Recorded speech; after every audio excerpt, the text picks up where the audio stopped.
So he's walking around, he's spending some time in the, and like most people, when you're in a library, you're probably going to read a little bit. So there's not a heck of a lot else to do. He cruised around the library for a long time, and acclimating himself to the lay of the land. He'd never really spent much time in any library, simply because his mother had kept him well supplied with books from his own personal library.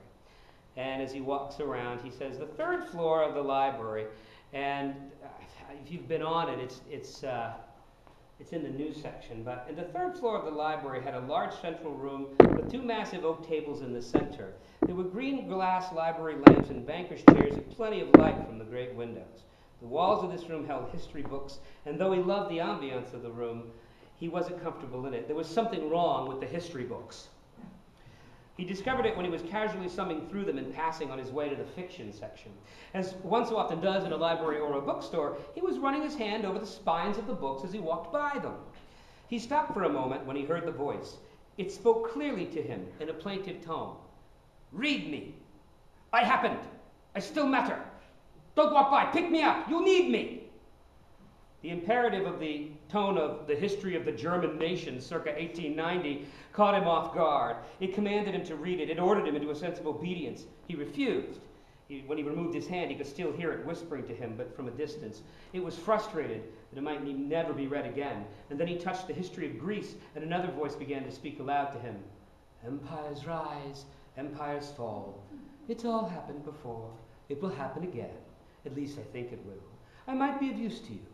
Pick me up, open me, read me. I will attempt to assist you in your situation. I am a message from the distant past, but I might also point toward what will be."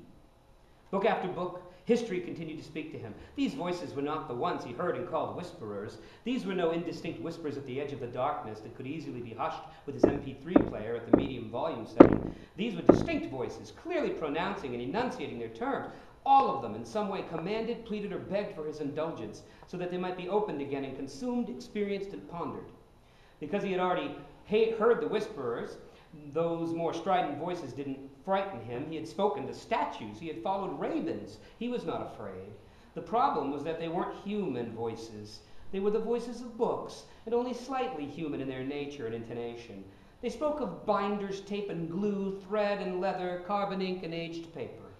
He could tell that only part of their message was human. Books were only books, after all. They were no substitute for people.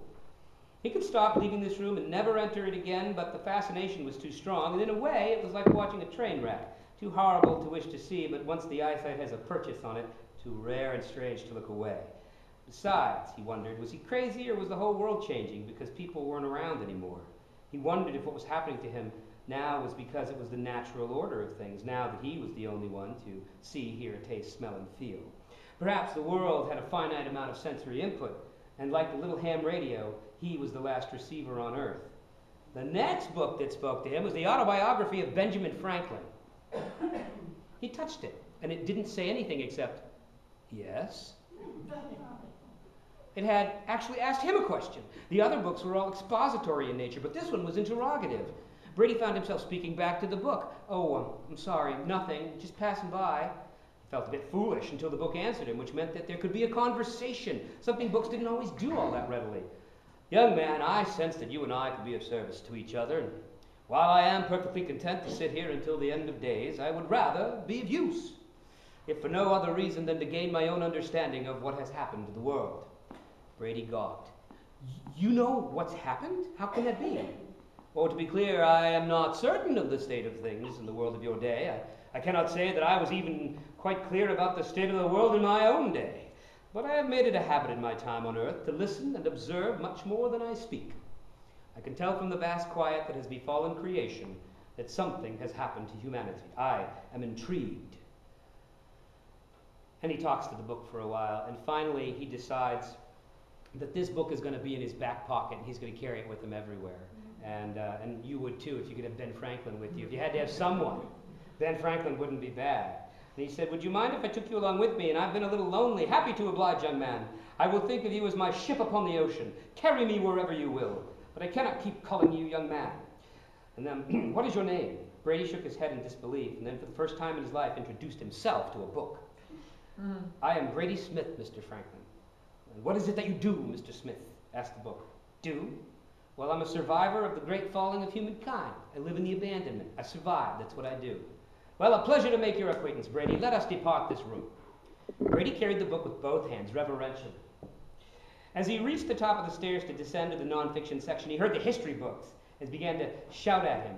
They were angry that he had not chosen them, and they were making their bitterness known through their vociferousness. "What's wrong with them?" Brady asked aloud. "Well, they're worried they'll be forgotten, or worse, go unread. A book that remains forever unread might as well be good as dead. They, too, sense the change in the world." "Yes, but why are they so angry? I mean, you seem pleasant enough." "Oh, that's because they are histories, sir. I am an autobiography."